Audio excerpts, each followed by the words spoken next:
Tunay na napakalawak ng ating karagatan. Kung iisipin, maraming bagay ang hindi pa nadidiskubre sa kailaliman ng ating karagatan. At alam kong mamamangha ka sa mga bagay na matutuklasan mo ngayong araw. Ngayon, ay alamin natin ang ilan sa mga istruktura at bagay na ngayon mo lamang malalaman.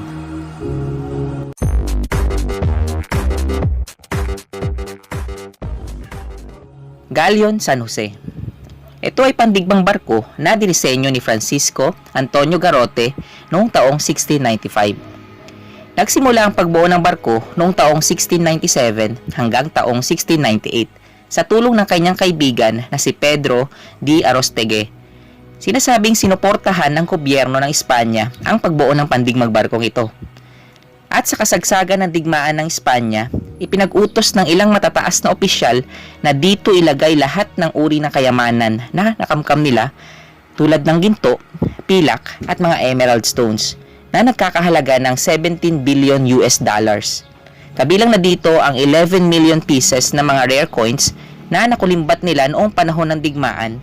Sa di inaasahang pangyayari ay lumubog ang barkong Galleon San Jose sa karagatan na sakop ng bansang Colombia at tinatayang 600 meters ang lalim ng pinaglubugan nito.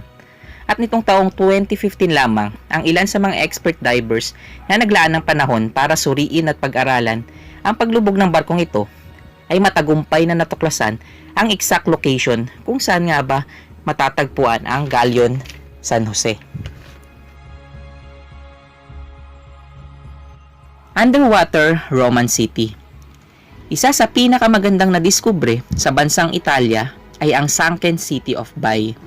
Sa unang tingin, hindi mo aakalaing meron palang ganito sa ilalim ng karagatan, kung saan isa itong archaeological park at may tuturing na sinaunang bayan ng Roman City. Ayon sa mga eksperto, ang exact location ng nasabing syudad na lumubog ay sa bandang hilagang kanluran ng baybayin ng Gulf of Naples. Ayon sa pag-aaral na mahigit 100 BC hanggang 500 AD na ang nasabing syudad. Ang ilan sa mga istrukturang nakatayo dito ay ang mga imahe ng mga sinaunang tao noong panahon ng Roman Empire at ilang bakas ng sinaunang pamumuhay noon. Madalas itong puntahan ng mga professional divers upang pag-aralan at patuloy na saliksikin ang yaman na itinatago ng underwater Roman City. Ikaw ba, naisin mo rin bang makapunta sa lugar na ito? Black Swan Project.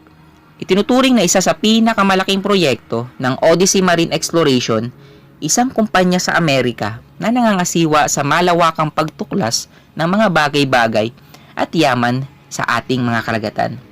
Hindi may kakaila na sa lawak ng karagatan sa mundong ito na ating tinitirhan, matagumpay nilang natuklasan ang isang malaking kayamanan sa bandang timog kanlurang baybayin ng United Kingdom. Natuklasan nila ang mahigit 500 million US dollar na halaga ng mga pilak at gintong barya mula sa sahig ng karagatan. Patay din sa pag-aaral ng Odyssey Marine Exploration na nanggaling ang lahat ng kayamanang ito sa barkong lumubog noong taong 1804 na ang pangalan ay Nuestra Señora de las Mercedes. The Lost City of Heraklion. Isa sa mga kamanghamang nadiskubre ng mga archaeologists noong taong 2000 ay ang The Lost City of Heraklion sa bansang Egypt. Isang French archaeologist na nagngangalang Frank Godieu ang nangangasiwa at nanguna sa pag-aaral nito. Ito ay natagpuan sa baybayin ng Alexandria, Egypt sa ilalim ng dagat malapit dito, 50 meters ang lalim. At ang ilan pa sa mga natuklasan ay ang 64 na mga barko, 700 na angkla, mga gintong barya at estatwa ng mga sinaunang tao. Ang isa rin sa mga pumukaw ng pansin sa mga archaeologists ay ang napakalaking estatwa na itinuturing nilang Diyos na si Amon-Gerev. Xixing Underwater City. Ito ay isang sinaunang lungsod na naitatag noong 1300s sa bansang Xishan, China. Ito ay natuklasan sa lalim na 26 hanggang 40 meters. Ilan sa mga nakasaksi bago lumubog ang lungsod ng Xixing, ito ay tinuturing na paraiso. At ang ilang mga divers na nakatuklas dito ay talagang nagulat dahil hindi gaano nawasak ang mga istrukturang nakatayo rito tulad ng ilang mga gusali. Batay na rin sa mga ekspertong sumuri dito na ang lungsod ng Xixing ay lumubog noong taong 1959 sa panahon na itayo ang Zinan River Hydropower Station. Gayunpaman, hindi pa rin ito bukas para sa mga turistang gustong sumilip at pagmasdan ang ganda ng lungsod sa ilalim ng dagat. Christ of the Abyss.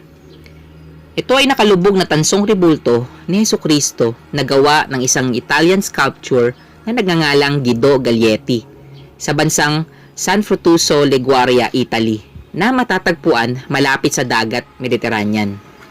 Kadalasan, ang mga bumibisitang foreigner dito ay talagang sinasadyang makita ng malapitan ng estatwa para pagmasdan ang ganda na pagkakagawa rito. Tinatayang 17 meters ang taas nito at batay sa pagsusuri ng ilang mga eksperto na ang lalim na nasabing estatwa mula sa baybayin ay humigit kumulang 25 meters. Sa paligid nito ay makikita ang naggagandahang mga coral reefs at makukulay na mga isda na talaga namang magandang destinasyon para makakuha ng mga magagandang litrato kapiling ang estatwa ng Christ of the Abyss. Ancient Greek Vessel. Sa baybayin ng Bulgaria, higit 1 milya sa ilalim ng itim na dagat, natuklasan ng mga archaeologists ang pinaniniwalaan nilang pinakalumang barko sa buong mundo. Ito ay may sukat na 75 talampakan, katumbas nito ay 23 meters ang haba, na itinuturing na isang Greek vessel, na gamit ng mga sinaunang tao sa pangangalakal ng mga produkto at mga bagay-bagay. Batay sa kanilang pag-aaral na mahigit 2,400 years na itong nakalubog sa ilalim ng dagat. Sa pangunguna ni Edward Parker, isang CEO ng isang kumpanya na ang pangalan ay Maritime Archaeology Project, na ang pagkakatuklas sa barko ay maituturing na yaman sa kasaysayan ng bansang Bulgaria. At hanggang sa mga panahon ngayon ay patuloy pa rin sila sa pagtuklas sa yaman ng kanilang ipinagmamalaking lugar. Pyramids of Yonaguni-jima, Japan.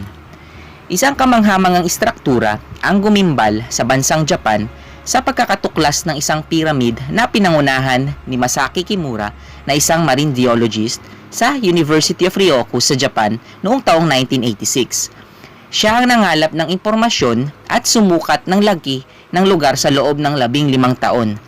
Batay sa kanyang pag-aaral na ang istruktura na natuklasan ay ang sinaunang lungsod na nakatayo sa Yonaguni Island 2,000 taon na ang nakakalipas.